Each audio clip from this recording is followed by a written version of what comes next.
Tingnan natin, lagyan natin dito. Oh, ba? Malino, no?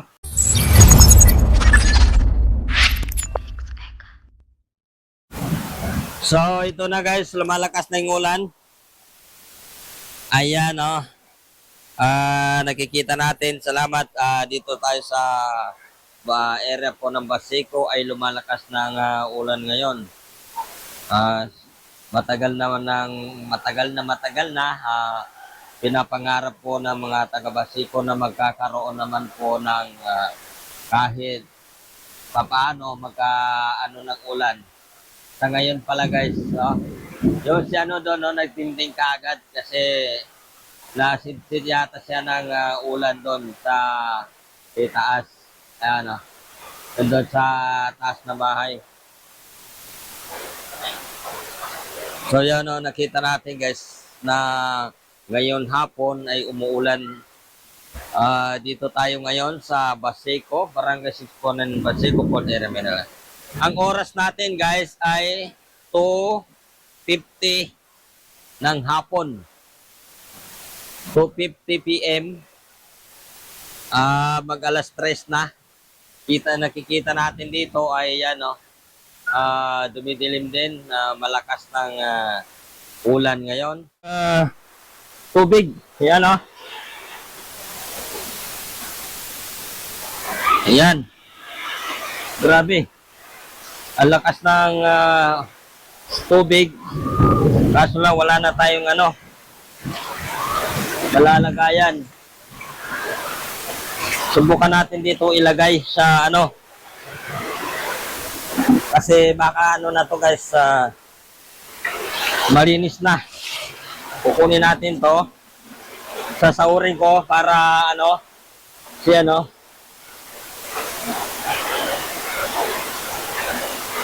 saurin natin guys.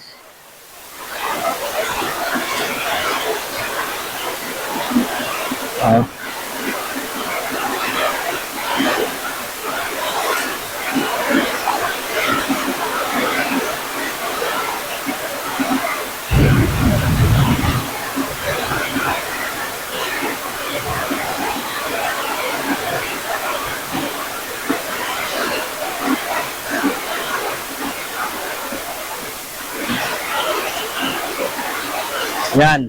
Ang lakas ng ulan ngayon. Grabe, no?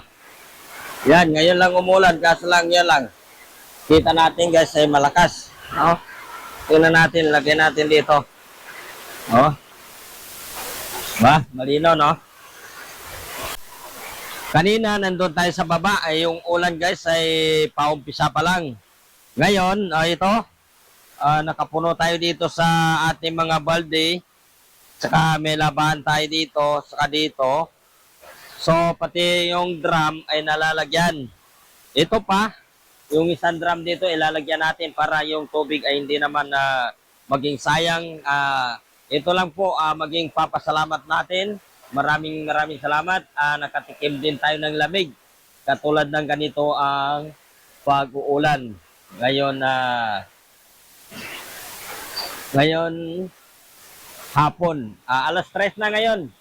Alas 3 na ngayon ng hapon, guys. Alas 3. Yun, sasaurin ko muli ito. Yung tubig na to na puno na.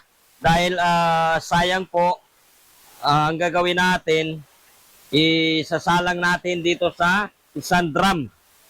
Diba? Kukuha tayo ng isang balde. Ito ang balde. Tapos dito ko na guys isasahod sa kanyang ibabaw bago nating dyan sa kabilang drum para hindi naman naging sayang itong tubig. Kasi sayang siya eh. Sayang talaga. Namumroblema tayo sa tubig tapos ngayon hindi natin maano yung tubig. Masasayangan tayo. Napakamahal pa naman na isang drum. Yung isang drum ngayon dito, 80 pesos. Grabe na, no? 80 pesos sa isang drum. Ay meron na dito guys na libre. Anuin na natin to, pagsamantalayan na natin ito. Ang libre na tubig galing sa ating Panginoon. Di ba? Yan. Itong libre na to guys. Medyo ano na yung ulan guys, mahina na. Malino naman to. Malino na malino yan. Nakikita niyo no? Ang ganda to. Malino pa yan guys. So ito, mahangin-hangin pa. Kumukulog. Tuloy nito sa ating kapaligiran no? Yan. Salamat guys. Salamat ang Panginoon na lamig ng pag-uulan. Katulad na may hangin pang konti. Napakasarap ng simoy ng hangin. Parang may aircon. Shout out lang. Yan. Katulad yan guys. Medyo mahina na yung tubig guys. Oh. Nakikita na pero malino pa naman. Okay lang yan. I-ano natin dito sa kabila. Ang tubig. Ililipat natin. Isasaling ko lang dito para yung tubig lang guys ay hindi siya masasayang, 'di ba? Oh. Sa ano guys, nakikita natin na medyo paano na mahina na yung ulan. Pagkikita naman natin dito, dito natin mapapansin na talagang papahina na yung ulan kasi ito mahina na yung buga ng ano. Yan po naging update natin ngayon guys dito sa Baseco, Barangay 649 Baseco Port Area. Ito sigurado itong mga halaman ay maging tuwang-tuwa na to na nakaramdam po sila ng malamig na pag-ulan. Yan po guys, maraming salamat. Hanggang dito na ang ating video update ngayon na hapon. Araw po ng ano ba ngayon guys? Para nakalimutan ko. Martes. Yan. Martes na ba ngayon? Okay na. Salamat.